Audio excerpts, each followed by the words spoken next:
مرد کا دودھ پینے سے حرمت رضاعت ثابت نہیں ہوتی ہے۔ چنانچہ اگر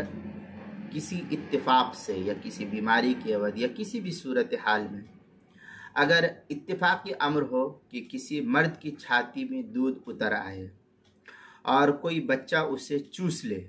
تو اس سے حرمت رضاعت کا تعلق نہیں ہوگا۔ چنانچہ فتاوی تاتارخانیہ میں وَإِذَا نَزَلَ لِلرَّجُلِ لَبْنٌ فَأَرْضِ صَبِيًّا لَمْ يَتَعَلَّقْ بِهِ التَّحْرِيمُ۔ فتاوی تاتارخانیہ چوتھے جلد صفحہ 368، مسئلہ نمبر 6440، جو زکریہ بک ڈپو دیوبند کا ہندی نسخہ ہے، اس کے اندر البحر الرائق تیسری جلد صفحہ 229، فتاوی شامی جو بیروت کا چھپا ہوا نسخہ، اس کے چوتھے جلد صفحہ 304، جو زکریہ بک ڈپو دیوبند کا ہندی نسخہ ہے فتاوی شامی کا، اس کے چوتھے جلد صفحہ 413، فتاوی ہندیہ اس کی پہلی جلد صفحہ 344، الفقہ علی مذاہب الاربع مکمل اس کے صفحہ 919،